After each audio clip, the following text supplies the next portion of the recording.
प्रेम थी सदगुरु ની જય બોલાવો। बोलिए सदगुरुदेवनी जय। संत सम्राट सदगुरु कबीर साहेबनी जय। सत्यानाम साहेबनी जय। અત્રે પધારેલા પ્રેમી ભક્તો સૌ સર્વને સાહેબ બંદગી સાહેબ બંદગી સાહેબ બંદગી। મારા પૂર્વે ઘણા બધા વક્તાઓએ જે વાણીનો લાભ આપ્યો છે એમને ઘણું બધું આમાં કહી દીધું છે। હમણાં આપણને સભાડિયાથી આવેલા ઇસ્લામભાઈ બહુ સરસ વાત કરી છે।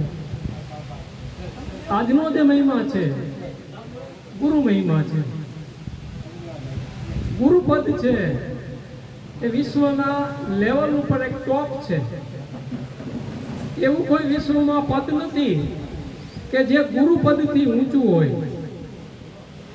ભારતનું રાષ્ટ્રપતિ પદ હોય તો પણ નીચે છે, વડાપ્રધાનનું પદ હોય તો પણ નીચે છે, અને પદનું પૂજન છે સાહેબ। ગુરુ પદ પંકજ પૂજતા 14 લોક, એક લોક નહીં 14 લોકનું પૂજન થઈ જાય।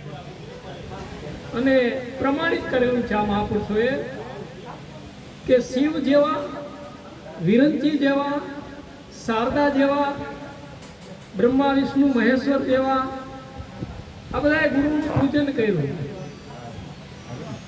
પણ અંધકારમાં રહી ગયા। કારણ જ્યાં સુધી સત્ય વસ્તુની પ્રાપ્તિ ન થાય, સાચા સદગુરુ ન મળે। વારંવાર ગુરુ વિશે, ગુરુ તો ઘણા છે। કબીર સાહેબ એમ કહે છે કે બહુત ગુરુ હે જગમાહી। ઘણા બધા ગુરુઓ છે। વિઠ્ઠલભાઈ જેમ કીધું તો કોઈ કાળા કપડાં પહેરીને ફરે છે, કોઈ લાલ કપડાં પહેરીને ફરે છે, કોઈ ભગવા પહેરીને ફરે છે, કોઈ કપડાં વગરના ફરે છે। એને કપડાં નથી ગમતા, એ કપડાં વગરના ફરે છે। એનાથી પ્રાપ્તિ નથી થતી કઈ।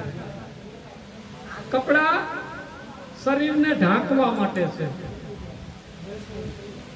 અને આ મન છે ને, આ મનને શુદ્ધ કરવા માટે, મનને પવિત્ર કરવા માટે શું છે? એના માટે સદગુરુની જરૂર છે કે ભાઈ મનને કેમ પવિત્ર કરવું?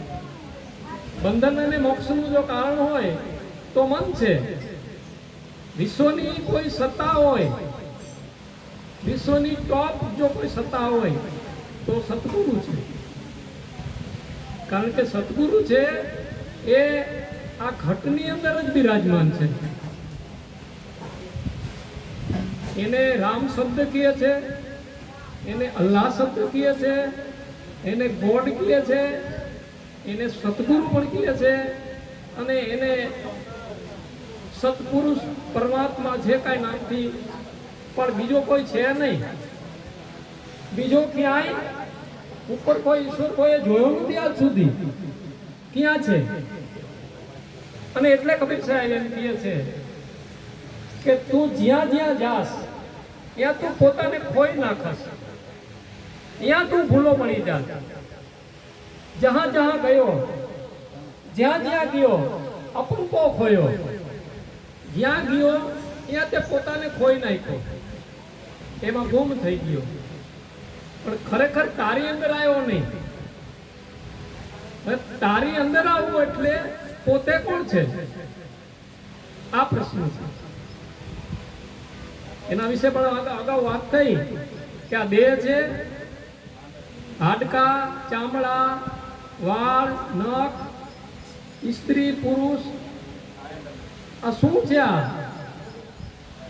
આ કોઈ વિશેષણો એને લાગતા નથી, કોઈ વિશેષણો એને લાગતા નથી। એવું નિર્વિકારી જે પદ છે, નિર્વિકારી પદ, નિર્ભયતાનું જે પદ છે સાહેબ કબીર કહે છે એ તું છો। निर्विकार निर्भय तू ही और सकल भई मन, सब पर तेरी साहिबी। આ વિશ્વની જેટલી પણ વસ્તુઓ છે, પદાર્થો છે, એ મનુષ્યનું સર્જન છે અને એના ઉપર એ મનુષ્યની સત્તા છે. 5 તત્વનું જે આ બ્રહ્માંડ છે એ અનાદિ છે, એને કોઈ બનાવ્યું નથી, એના ઉપર કોઈની સત્તા નથી. આ પૃથ્વી છે, પાણી છે, અગ્નિ છે, વાયુ છે, એના ઉપર કોઈની સત્તા નથી, એ પ્રાકૃતિક છે. એમ આ એક નાનું એવું જે બ્રહ્માંડ છે, આની અંદર જે સત્તા છે એ આનું સંચાલન કરી શકે છે, પણ એની સમજ હોવી જરૂરી છે. લગભગ તો બધાને ખબર હોય કે આ બધાની અંદર જ આત્મા છે, અજર છે, અખંડ છે, અમર છે, આવું બધા બોલતા હોય છે, પણ એવું બોલવા માત્રથી પતી જવું છે નહીં. જ્યાં સુધી આવી આ વાતને સમજાવનાર સાચા સદગુરુ કે જે એ જગ્યા ઉપર સ્થિર હોય, ત્યાં સદગુરુ કબીર સાહેબ કહે છે કે તહા હોય તું સ્થિર રહે. આ પરખની ભૂમિકા છે, આ ભૂમિકા પરખની છે, અને બધાને જે પરખવા વાળો જે છે એને પણ પરખે છે. બધાને પરખવા વાળો, પણ એ ખુદ પોતાને નથી પરખી શકતો કે હું કોણ છું. ત્યાં ભૂલ છે. અને ત્યાં સદગુરુ કબીર સાહેબ કહે છે કે ऐसी भूल है जगमाही, ऐसी भूल है जगमाही, જાતે જીવ મિથ્યા में જાય. આ મિથ્યામાં જઈ રહેલો છે, અંધકારમાં જઈ રહેલો છે. વ્યાપકતા ક્યાં છે? આ દિવાલની પાછળ શું છે ખબર નથી, અહીંયા ખબર છે, અહીંયા ખબર નથી. તો પેલા અહીંથી ખબર કરવાની છે.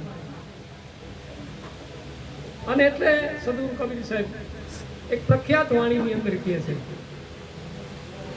કે મોકો કહા ઢૂંઢે, તું મને ક્યાં ગોતસ,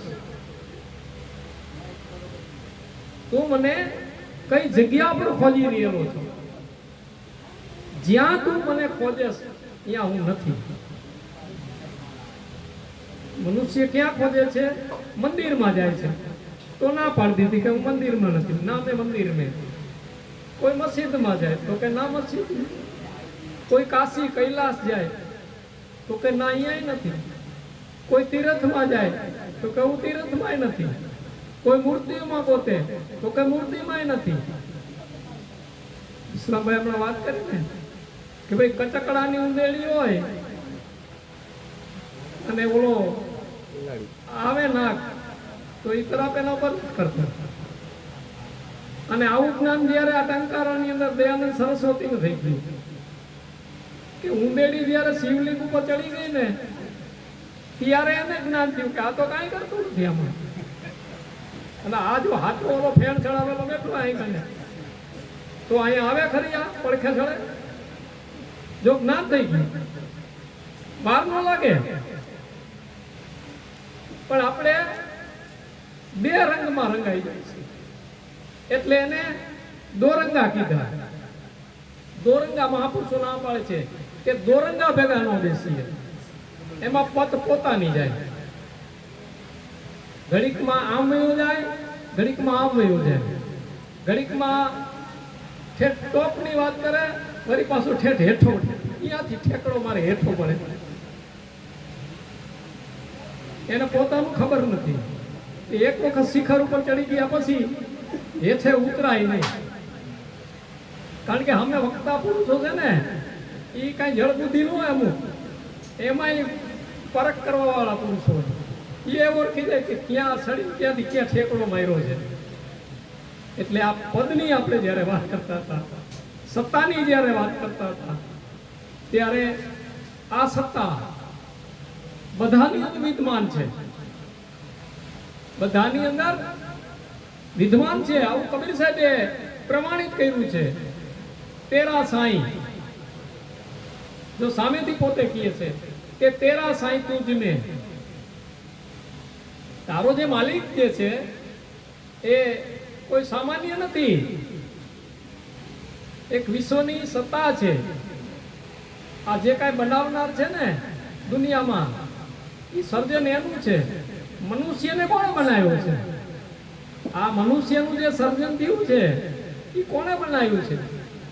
તો એનું સર્જન કરવા વાળો એ પોતે જ છે.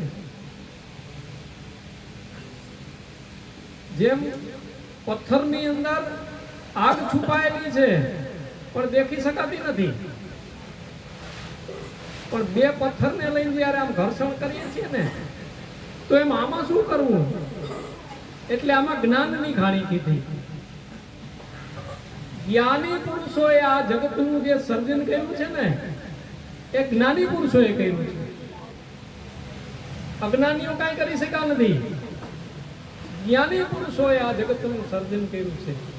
પછી વિજ્ઞાનનું ક્ષેત્ર હોય તો ભલે, સમાજ લેવલનું ક્ષેત્ર હોય તો ભલે, પરિવાર લેવલનું ક્ષેત્ર હોય તો ભલે, અને આધ્યાત્મિક ક્ષેત્ર જે છે એ તો વિશ્વની અંદર સર્વથી ટોપની ભૂમિકા છે. અધ્યાત્મનું ક્ષેત્ર, અધ્યાત્મના ક્ષેત્રની અંદર જે ટોપ પર ચડીને બેઠા છે આવા જે મહાપુરુષો જે છે, જેની બહુ ગણ્યા ગાંઠા પુરુષો છે ભારતની અંદર, પણ એમાં સંત સમ્રાટ સાહેબની જેટલી પરંપરાઓ આવી છે એ બધામાં સદગુરુ કબીર સાહેબની વાત છે. પણ ક્યાંક ક્યાંક નીચે ઉતરી ગયા છે. વાત છે રવિ ભાણની વાત કરો, ઉગમ બાપાની વાત કરો તો ક્યાંક ક્યાંક નીચે આવી ગયેલા છે. સાહેબની જે ખરેખરી જે વાત છે ત્યાંથી ક્યાંક ક્યાંક નીચે આવ્યા છે. સહી જે વાત છે ખરેખર એ સત્ય વિશે વાત કરે છે. તો સત્ય શું છે કે જેનાથી આખું આજે વિશ્વની અંદર બધું પ્રકાશિત છે, બધું એનાથી જ પ્રકાશિત છે. તો એના વિશે સદગુરુ કબીર સાહેબે કીધું છે કે તારું જે સ્વરૂપ છે ને એ સત છે અને એ જ પ્રકાશિત છે. બાકી એનાથી નીચે છે બધું, એનાથી કાંઈ પ્રકાશ નથી. આ બ્રહ્માંડ છે, કોઈ કે આ બ્રહ્માંડની અંદર હું છુપાયેલો છું, તો આવડું મોટું વિશ્વ બ્રહ્માંડ છે ને ક્યાં ગોતવા જવું?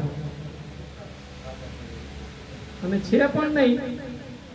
પણ આ જે આ રહ્યું ને નાનું એવું, અહીંથી કઈ ખોજ થઈ શકે એવી છે. અને એના માટે એવા ખોજી મળે છે. કોને? સાહેબ કબીરે કીધું કે ખોજી હોય, આપણી ખોજ છે, ખોજી હોય તુરંત મિલ જાઓ. માત્ર એક જ પલ થાય, એક જ પલ થાય, એક ही पल की तलाश में, એક જ પલ થાય ગોતવા માટે. સદગુરુ મળે એટલે ગોતાવી દઈએ.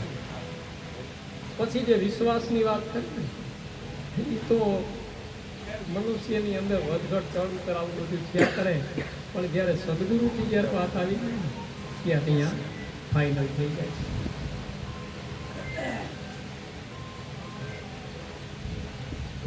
એટલે હવે આપણે સવા બારનો સમય થઈ ગયો છે. બપોર પછીની જે બીજી સભા છે આપણે 5 વાગે શરૂ કરશું.